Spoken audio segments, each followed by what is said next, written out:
Bismillahirrahmanirrahim. Qala Rasulullah sallallahu alaihi wasallam, Isnani yakrahuhuma ibnu Adam. Dua hal ini sangat dibenci oleh manusia. Padahal sesuatu yang dia benci kadang baik untuk dia. Apa dua hal itu? Yang pertama, yakrahul maut wal mautu khairun lahu minal fitnah. Manusia itu paling benci itu mati. Sedangkan mati itu lebih baik dari dia, lebih baik untuknya. Karena kalau kita hidup, itu kan ujiannya banyak, fitnahnya banyak. Sampean hidup, ini bukan berarti sampean terus disuruh bunuh diri, bukan. Nanti pas pemahamannya, oh mundek ya bunuh diri gantung, bukan. Maksudnya manusia itu paling takut kepada kematian, sementara kematian itu adalah istirahat yang sesungguhnya. Kalian ngomong sama temennya, saya mau istirahat ya, oke. Setelah istirahat, bangun lagi sampean untuk mencari nafkah, untuk belajar. Tapi kalau mati, wal mautu rahatul mu'min. Sebagian ulama mengatakan mati itu istirahatnya orang iman. Orang iman itu istirahatnya kalau sudah mati. Makanya mati itu betul-betul istirahat. Kemarin saya ngisi pengajian. Saya tanya yang hadir, bapak-bapak, ibu-ibu pengen masuk surga? Pengen. Semua jawab kayak gitu. Pengen masuk surga semua? Pengen. Siapa yang tidak ingin masuk neraka? Yang mau masuk neraka siapa? Enggak ada yang angkat tangan. Yang masuk surga siapa? Angkat tangan semua. Pertanyaan saya sekarang, siapa yang pengen cepet-cepet masuk surga? Mau menang kabeh. Siapa yang pengen cepetan besok masuk surga? Enggak pengen. Loh, ini kan berarti menunjukkan dia belum pengen mati. Masih takut kepada kematian. Lah padahal mati itu pasti. Wa'bud rabbaka hatta ya'tiyakal. Sembahlah Tuhanmu sampai datang keyakinan. Sesuatu yang yakin itu apa? Mati. Sogih belum tentu, tapi kalau mati sudah pasti. Makanya dawe Kanjeng Nabi, umat Kanjeng Nabi itu sudah dinas. Kalau umat-umat zaman dulu umurnya banyak-banyak. Ada yang 200, ada yang 300. Nabi Nuh itu umurnya ada yang mengatakan 1200. Umurnya Nabi Nuh. Ono sing ngomong nih 900. Ulama berbeda pendapat. Kita kok ada orang umur 100 istimewa. Pak Sasmito itu saya tanya, umurnya berapa? Paling saya ini 86 Gus. 86 sudah kayak gitu. Ya. Makanya dikatakan satu hadisnya Rasulullah sallallahu alaihi wasallam, umatnya Kanjeng Nabi itu ma baina sittina wa sab'in, antara umur 60 sampai 70. Dawe Kanjeng Nabi belum selesai, wa aqalluhum ma yahuzu dzalika, dan sedikit sekali yang bisa melewati umur 70. Jadi kalau saya sekarang umurnya sudah 36, 38, 37, berarti sudah separuh perjalanan saya ini. Umurnya sudah tinggal separuh. Apa yang dicari? Wallahu a'lam. Jadi kalau umur Kanjeng Nabi sudah dawuh, umatnya Kanjeng Nabi itu, Kanjeng Nabi umurnya berapa? 63 Kanjeng Nabi Muhammad sallallahu alaihi wasallam. Lah umatnya ya antara itu sudah 63, 62. Kok ono umatnya Kanjeng Nabi lebih dari 70, akal. Sudah sangat sedikit. Kalau masih masa mudanya digunakan tidak untuk kesehatan, selesai. Ini yang Pak Sasmito yang sering kesini itu tak tanya, sampean kok bisa umurnya panjang itu gimana Pak Sasmito? Saya ini Gus, waktu saya masih muda, waktu masih nikah, itu setiap hari jalan dari sini sampai ke Teres, dari Teres pulang ke sini, jalan kaki. Kita jalan sampai Solo Gudeg aja sudah ngos-ngosan. Ya. Saya tanya, Pak Sasmito sampean kalau jalan itu mulai jam berapa? Pokoknya saya habis sholat isya jam 7 berangkat, nanti subuhnya di Teris. Loh, apa iku rek? Loh Pak kok lama sekali Pak? Ya iya Gus, kan barangnya banyak. Dari sini bukan hanya jalan, bawa barang. Bawa barang. Bukan kalau cuma jalan tok seenak, bawa barang. Dari sini bawa barang, nanti di tengah jalan ada warung, berhenti ngopi di situ. Jalan lagi, temennya banyak. Nanti subuh di mana itu? Pasar Teres. Pasar Teres jualan di sana. Setelah jualan di sana semuanya habis, selesai, pulang. Pulang bawa barang lagi, nyampe di sini. Di sini istirahat 1 jam, jualan lagi. Jadi orang dulu itu sulitnya Masya Allah cari makan. Makanya orang zaman dulu umurnya panjang-panjang, sehat-sehat. Orang sekarang terlalu banyak micin. Hah? Banyak apa? Micin. Makan kalau enggak ada micinnya enggak enak. Ya wes. Cepet innalillahi wa inna ilaihi rajiun. Saya ini masih umur segini badan sudah sakit semua. Saya tanya, Pak Sasmito sampean badan sakit semua? Enggak ada yang sakit Gus, aman. Pak Sasmito itu aman. Sing umur 30-40 lo sakian kabeh. Santai dikit-dikit. Mau kemana Cong? Mau pijet. Astagfirullahaladzim. Ya, sedikit-sedikit apa pijet iki wis. Lah kematian itu malah istirahat. Makanya kok ono ulama yang betul-betul ulama suruh milih, Pak ulama, sampean pilih mati apa pilih hidup? Jawabannya pilih mati. Kenapa? Karena mati itu istirahat. Mbak coba kucing itu, Mbak, suruh anu, Mbak. Yang di belakang kucing itu, kucing. Yang di belakang kentarin. Kucingnya menikmati hidup pagi-pagi. Ya. Wal mautu khairun lahu minal fitnah. Sudah. Wa yakrahul qillatal mal wa qillatal mal aqalla lil hisab. Yang kedua yang paling enggak disukai oleh manusia apa? Mempunyai harta yang sedikit.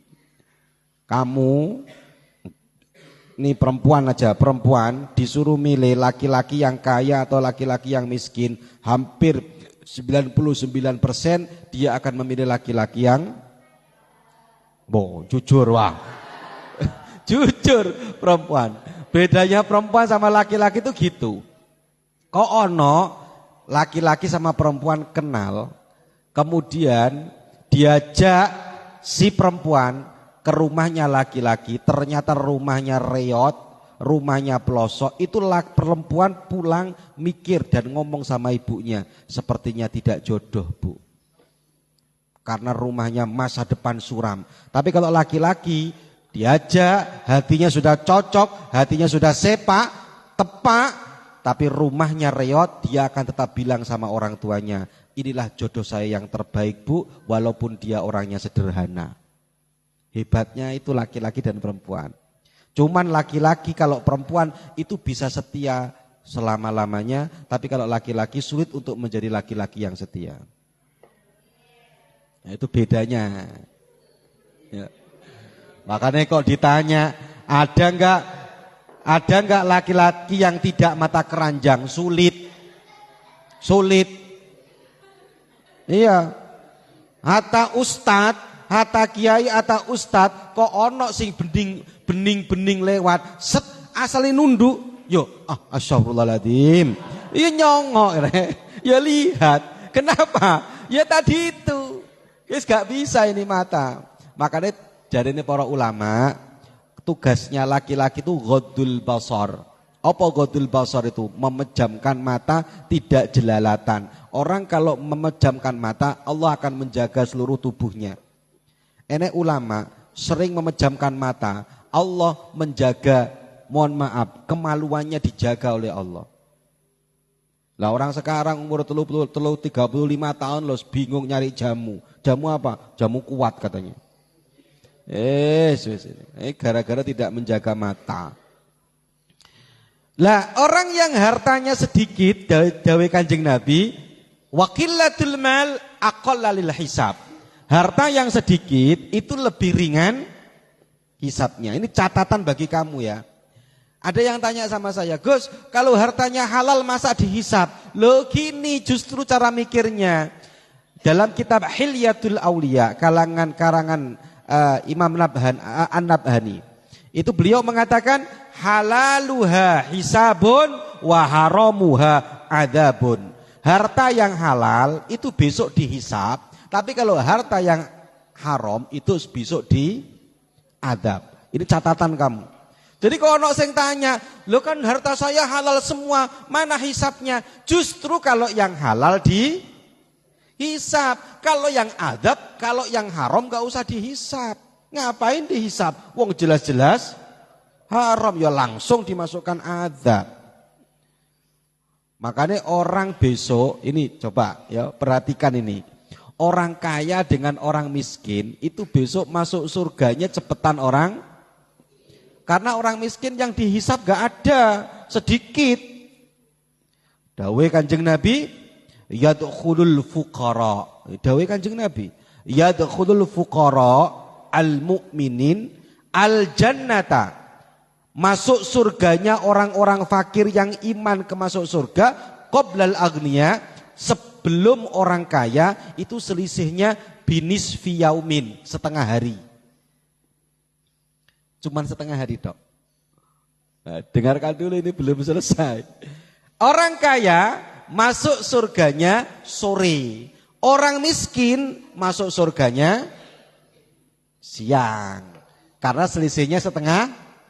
Tapi setengah hari di akhirat jangan disamakan setengah hari di dunia. Ayo coba lihat Al-Qur'annya. Satu hari di dunia, satu hari di akhirat berapa tahun? Wa inna yauman inda rabbika ka alfi sanatin mimma. Lah kamu enggak pernah baca Quran? Wa inna yauman inda rabbika ka alfi sanatin mimma ta'uddun. Mimma ta'uddun. Ini wacanan Quran diwaca, sing penting-penting dihafalkan. Katanya dalam Al-Quran, satu hari di sisi Allah, kalau Allah bilang satu hari, itu berarti hitungan kamu, ta'udun, itu 1000 tahun. Satu harinya 1000 tahun. Berarti kalau orang miskin dan orang fakir selisih setengah hari, berarti berapa tahun? 500 tahun. Khamsami'ati alfin. Orang miskin, orang fakir sudah masuk menikmati surga 500 tahun. Wis enak-enak. Orang kaya baru masuk. Etek. Loh, kamu kok baru masuk? Lah kamu kapan? Lambok Sahara. Dulu saya yang sudah masuk. Berapa tahun? 500 tahun yang lalu. Orang miskin dan orang, dipikir-pikir, kalau masalah hisab enakan orang miskin, tapi di dunia sulit. Coba pernah enggak kamu doa, ya Allah kasih saya miskin. Ya Allah, miskin ya Allah. Enggak pernah. Enggak ada yang berani doa kayak gitu. Sing berani doa kayak gitu cuman Kanjeng Nabi. Allahumma ahyini miskinan wa amitni miskinan. Ya Allah hidupkan saya dalam golongan orang miskin dan matikan saya besok di dalam golongannya orang miskin. Kanjeng Nabi. Makanya ono sahabat, iling-iling iki. Sahabat itu sing paling kaya itu sahabat namanya sahabat Abdurrahman bin Auf. Abdurrahman bin Auf itu kalau dibandingkan orang kaya di Indonesia sekarang sopo? Paling kaya wes Indonesia sekarang. Artis sama mana? Raffi Ahmad. Deddy Corbuzier. Sopo meneh? Loh, hartanya berapa? Abdurrahman bin Auf itu kamu tahu, kalau sudah jalan 1 kilo, 2 kilo, 4 kilo, 10 kilo yang belum nyampe ke sini, gumpalan-gumpalan angin. Kalau lewat padang pasir itu kan debunya kan berdebu. Jauh itu sudah kelihatan, itu rombongannya Abdurrahman bin Auf. Bahkan Sayyidah Aisyah pernah bersaksi, Abdurrahman bin Auf pernah perjalanan dari Syam menuju pulang itu membawa 700 kontainer. 700 kontainer cara sekarang, bawa 700 kontainer. Bahkan sepanjang mata melihat itu rombongannya Abdurrahman bin Auf dan uangnya Abdurrahman bin Auf. Ketika lihat seperti itu Rasulullah memberikan sabda begini, Abdurrahman bin Auf, Abdurrahman bin Auf kan salah satu sahabat yang dijamin masuk surga. Abdurrahman bin Auf, kamu besok masuk surganya paling belakang dan kamu masuk surganya merangkak. Kenapa? Karena terlalu kaya. Orang kaya itu bukan masalah di adabnya, masalah di hisapnya. Hisapnya lama. Kalau yang maling, tukang koruptor gak usah tanya. Itu bukan urusan hisap, itu urusan adab. Gak usah ditanya surga apa neraka, terus gak usah ditanya. Hisap itu kan untung-untungan, surga dan. Tapi kalau adab gak usah ditanya tempatnya surga apa neraka, selesai, gak usah dihisap. Dihisap itu kan dihitung, ini baik, ini jelek. Kalau sudah jelek semua masa mau dihitung? Ya. Makanya Abdurrahman bin Auf itu kalau ingat dawuh Kanjeng Nabi, ya Allah, Kanjeng Nabi pernah dawuh, katanya saya besok masuk surganya apa? Merangkak, nangis Abdurrahman bin Auf. Dia sampai berdoa, ya Allah, jadikan hidup saya seperti Hamzah dan Mus'ab bin Umair. Hamzah dan Mus'ab bin Umair itu ketika meninggal, bajunya kalau ditarik ke atas, yang bawah kelihatan. Ketika meninggal, ketika ditarik ke bawah, yang atas, jadi gak cukup untuk mengkafani. Padahal saya pernah nyampe ke makamnya Said Hamzah dan Mus'ab bin Umair. Semoga kamu besok nyampe semua. Ini makamnya sahabat Hamzah dan Mus'ab bin Umair itu di Uhud, di Madinah.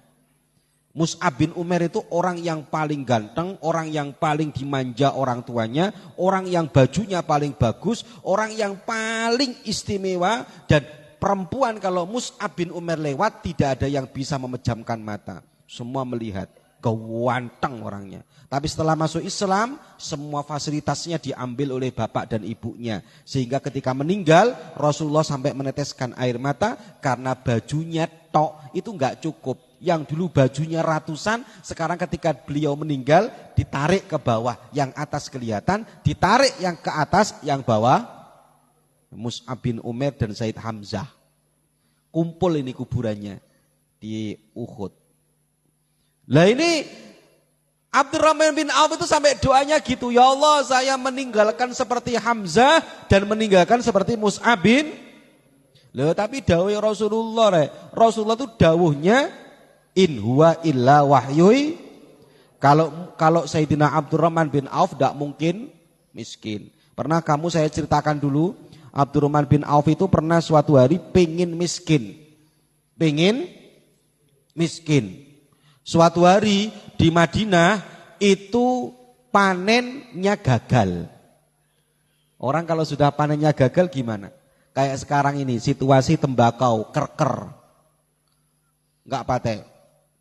Karena di Madinah waktu itu panennya gagal. Panen gagal apa? Tahu kamu? Apa? Korma yang mestinya belum waktunya tua dulu. Akhirnya banyak yang busuk. Ketika banyak yang busuk, semua sahabat bingung, gak ada yang mau beli. Wah, Abdurrahman bin Auf, ini waktunya saya jadi orang miskin. Semua orang-orang Madinah yang jual korma, suruh jual ke saya. Busuk gak apa-apa. Loh, apa tujuan kamu Abdurrahman bin Auf? Pokoknya jual ke saya. Saya sudah capek jadi orang kaya. Capek jadi orang kaya. Kita kan capek jadi orang miskin. Abdurrahman bin Auf capek jadi orang. Kumpulkan di rumah sudah. Dikumpulkan semua dijual. Berapa harganya 1 kilo? Pokoknya dia bunyi berapa dibeli. 1 kilo 100 tak beli. Tidak ditawar. Karena tujuannya pengen miskin. Dikumpulkan banyak sampai menggunung. Yang namanya apa tadi? Korma. Korma kalau sudah busuk dijual 10.000 nggak laku. Sama Abdurrahman bin Auf dijual 50.000 dibeli. Pokoknya beli. Sampai menumpuk ratusan ribu kilo. Setelah menumpuk ratusan ribu kilo, Abdurrahman bin Auf, alhamdulillah, tolong engkau setia miskin lah tandik wese. Seneng, miskin kok seneng. Kita lo miskin susah. Lah kok ternyata ada raja Yaman. Waktu itu raja yang paling kaya itu raja di Yaman. Itu raja paling kaya waktu itu. Ngomong di daerahnya itu ada penyakit. Penyakitnya semua orang kena penyakit itu dan bisa sembuh, obatnya hanya dengan korma yang busuk. Dan siapa yang punya korma yang busuk, per kilonya akan dibeli 1 juta. Akhirnya didatangi rumahnya Abdurrahman yang berapa ton itu, dibawa semua. Abdurrahman tepar lagi, tuh ya Allah, tolong sudah jadi miskin malah sajen soki. Coba kamu sekali-kali kayak gitu ya, ada cok bucok beli kabeh. Ya mak bola mungkin pas jadi kamu datang ke mana? Ke Tasik, mungkin ada ikan-ikan yang busuk-busuk dibeli semua. Ya kok nggak ada yang beli ya wes selesai. Makanya orang yang miskin itu hisapnya sedikit, orang yang kaya hisapnya banyak. Lanjut. Isnani yu'ajjiluhuma fid dunya. Ini hati-hati anak-anak ya. Ini jadikan renungan kamu. Ini yang tidur-tidur ini bangunkan ini. Isnani yu'ajjiluhuma fid dunya. Ada 2 dosa. Ingat-ingat. Ini bisa kamu sampaikan ke umat. Ada 2 dosa. Yang dosa itu adabnya dicicil. Yu'ajjiluhuma itu dicicil. Adabnya apa? Dikredit. Dikredit di mana? Dikredit di dunia. Kalau adab-adab yang lain, orang melakukan maksiat, adabnya di akhirat semua. Orang enggak sholat, siksanya di akhirat. Orang enggak puasa, siksanya di akhirat. Orang enggak mau haji, padahal dia punya uang, siksanya di akhirat. Orang enggak mau zakat, siksanya di akhirat. Tapi ingat ada 2 dosa yang siksanya dicicil di dunia. Yu'ajjiluhuma fid dunya. Nomor 1 al-baghyu. Apa? Zalim. Hati-hati. Zalim. Zalim itu bisa dilakukan siapa saja ya. Yang besar mendolimi yang kecil, itu zalim. Hati-hati. Bisa jadi anaknya besok dizolimi atau bisa jadi dia akan dizolimi lagi. Lu hati-hati. 2, zolim. Anak zolim kepada orang tua. Di pondok suruh ngaji, malah di pondok gak gelem ngaji. Namanya anak yang zolim. Orang tua zolim, juga bisa orang tua zolim. Yang ditanyakan kemarin, ibu-ibu yang bilang aku ya jadi mau jadi orang tua aku gitu. Itu tanya, saya ini orang tua apakah bisa zalim ke anak? Bisa. Orang tua pilih kasih ke salah satu anaknya zalim sehingga anaknya enggak rukun. Ini anak pertama, anak kedua, anak ketiga. Yang anak ketiga dimanja habis-habisan, anak pertama kedua enggak dimanja, bapaknya meninggal tukaran. Zalim bapaknya, yang membuat tukaran bapaknya, zalim. Jadi yang sering disampaikan kan dosanya anak kepada orang, sementara dosanya orang tua ke anak jarang disampaikan. Orang tua, anaknya waktunya belajar disuruh kerja, padahal dia mampu. Anaknya nggak tahu ilmu agama sehingga sholat nggak bisa, puasa nggak bisa, dituntut besok sama anaknya ini. Nggak gelem ngaji, anaknya dibiarkan, ya, anaknya tidur dibiarkan, nggak sholat dibiarkan. Loh, orang tua zalim iki. Hati-hati. Makanya saya sering bilang, Kan sering toh, bapak kamu datang ke saya, anu Gus, anak saya ini Gus, nangis Gus. Nangis Gus, katanya enggak kerasan Gus. Saya sampaikan ke bapak kamu, lebih baik nangis sekarang. Keluar mata sekarang airnya, keluar mata kan. Keluar air mata sekarang. Biarpun dia berdarah-darah, yang penting Pak, dia besok tidak nangis dan jenengan bukan jadi orang tua yang zalim. Bapakku iku rek, bapak saya ini Ki Abdul Ghafur ini terlalu tega ke anak. Betul ini. Saya sakit itu loh di pondok dilihat. Panas saya dilihat. Anak sekarang panas sedikit bapaknya ngerenyek. Panas dong? Iya.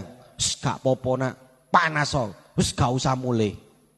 Panas saya. Baru saya boleh pulang itu ngedrop gak sadar di pondok. Ngedrop saya.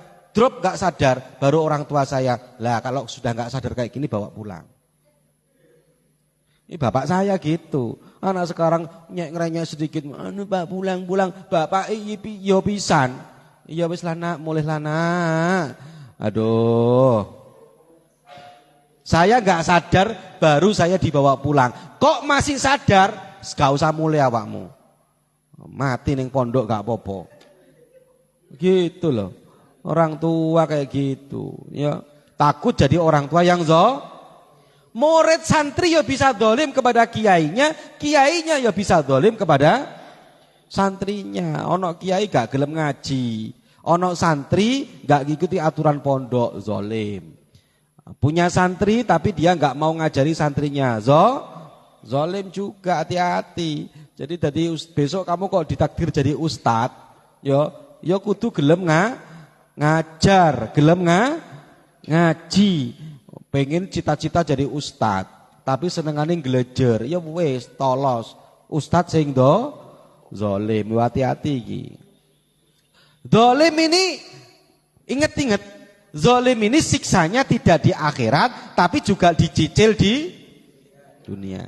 Yang kedua, apa? Uququl walidaini, menyakiti hati orang. Dengarkan ini, dengarkan binian. Kamu kalau dengarkan yo, kamu kalau dikirim orang tua itu pengennya kamu lihat seneng.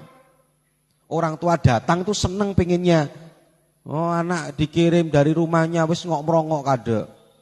Anu Pak, aku dimusuhi sama sekamar aku Pak.